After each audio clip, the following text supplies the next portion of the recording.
کسی زمانے میں ہوتا تھا کہ شام کو بوڑھی مائیں بچوں کو لے کر کے بیٹھ جایا کرتی تھی اور دادی اماں کے گرد سارے بچے جمع ہو جاتے تھے اور وہ کہانیاں سنایا کرتی تھی۔ ان کہانیوں میں صحابہ کی عظمت کی کہانیاں تھیں، اہل بیت کے تذکرے ہوتے، اپنے اسلاف کے قصے ہوتے، کہانی کے روپ کے اندر وہ دین گھول کے بچوں کو پلایا کرتی تھی اور بچوں کو اس کا چسکا، اس کا نشہ ایسا تھا کہ وہ روز شام کو دادی اماں کے بستر میں گھس جاتے اور دادی اماں ان کو دین کا سبق دیتی، اپنی روایات پڑھاتی، اخلاقیات سکھاتی، اور بچے اس درس گاہ سے پڑھ کے جب نکلتے تو پھر وہ دنیا کے جس کونے پہ بھی کھڑے ہوتے اس درس کو کبھی بھی بھولا نہیں کرتے تھے۔ جب سے دادی اماں کا بستر اجڑ گیا ہے، جب سے یہ کلچر دم توڑ گیا ہے اور بچوں کے اوپر اتنی کتابیں لاد دی گئی ہیں کہ انہیں فرصت ہی نہیں ملتی، اور جو باقی وقت بچتا ہے وہ ان کا سکرین کے آگے گزرنے لگا ہے، تو پھر دادی اماں کا بستر ویران ہوا اور بچوں نے وہاں سے جو سیکھنا ہے اس درس گاہ میں جس کے استاد فرنگی روحوں کے بے حس ڈھانچے ہیں، جو انہوں نے سکھانا ہے، تو پھر نتیجہ کیا ہوگا کہ بچہ جو فکر لے کر اور جو طرز زندگی لے کر اٹھے گا تو وہ کبھی بھی اس مزاج سے میل نہیں کھائے گی جو کہ ہمارے اسلاف کا طریقہ تھا، ہمارے اسلاف کا دیا ہوا مزاج تھا۔ آج ماڈریٹ اسلام کی بات کی جاتی ہے، جدیدیت کے قصیدے پڑھے جاتے ہیں اور جو اسلام کی روح سے ناآشنا لوگ ہیں وہ جھومنے لگتے ہیں، شاید یہ جدیدیت ہمارے لیے کوئی نجات دہندہ ہو، یہ ہمارے لیے کوئی پیغام شفا بن کے ہمارے اوپر نازل ہو رہی ہے۔ یہ جدیدیت، یہ اسلام کا مزاج نہیں ہے۔ اسلام وہی ہے جو 14 صدیاں قبل صفہ کے چبوترے پہ بیٹھ کے رسول اللہ نے صحابہ کو پڑھایا تھا۔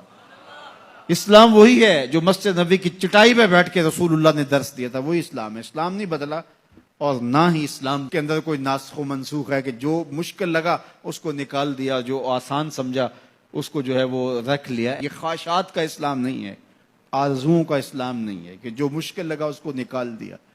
رومی نے بھی ایک بڑے خوبصورت پیرائے میں اس کی نفی کی ہے۔ کسی زمانے میں وہ لوگ تصویریں چھپوایا کرتے تھے میلوں ٹھیلوں پر، اور تو وہ اس نے کہا کہ میرے یہاں شیر کی تصویر چھاپ لو، تو اس نے وہ مشین جس میں روشنائی ہوتی ہے اس کی جب پن جسم کے اندر ڈالی اور درد ہوا تو پوچھا کیا کرنے لگے ہو؟ کہا کہ میں شیر کا منہ بنانے لگا ہوں۔ اس نے کہا اس نے کون سا کھانا ہے؟ تو اس نے وہ پن باہر نکال لی، پھر دوسری جگہ جب داخل کی تو پھر درد ہوا تو کہا کیا کرنے لگے ہو؟ کہا شیر کی ٹانگیں بنانے لگا۔ کہا اس نے کون سا چلنا ہے؟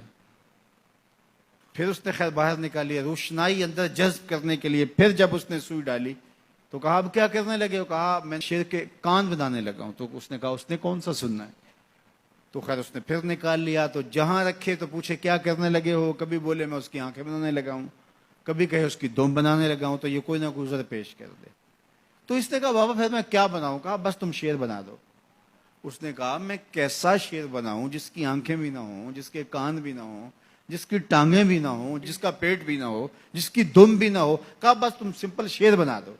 کہا کہ وہ شیر مجھ سے نہیں بنتا جس کے یہ اعضاء نہ ہوں۔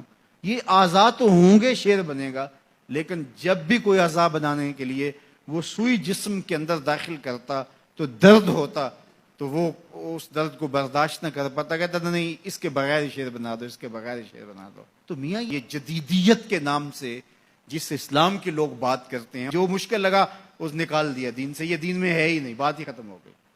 اور آج مغرب بڑی تیزی کے ساتھ اصطلاح آگے لانے کی کوشش کر رہا ہے۔ پہلے وہ دہشت گردی کے نام سے پورے مسلمانوں کو مارا، ایک اصطلاح لے کر آئے، اور پھر بنیاد پرستی کے نام سے، اور اب جو ہے وہ جدیدیت کے نام سے امت پر حملہ آور ہو رہا ہے۔ اسلام وہی ہے جو کھجور کی چٹائیوں پہ بیٹھ کے ابو ہریرہ نے رسول اللہ سے پڑھا تھا، وہی حیا کی لپٹی ہوئی چادر ہے جو فاطمہ اوڑھتی تھی۔ اسلام وہی ہے جو مدینے کی گلیوں میں میرے حضور لوگوں کو دیا کرتے تھے۔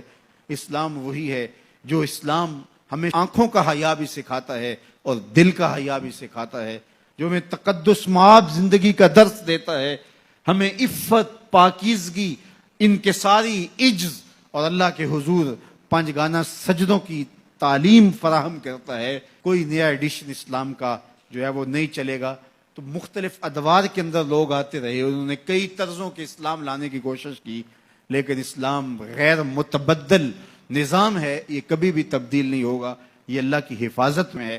اپنا منہ اگر کسی نے کالا کرنا ہے تو وہ کر لے, لیکن اسلام اپنی تمام چمک کے ساتھ ہر دور کے تقاضوں سے ہم آہنگ یہ دین, ہر دور کی ضروریات کو پورا کرتا ہوا یہ دین ہمیشہ لوگوں کو نور اور فیض بانٹتا رہے گا.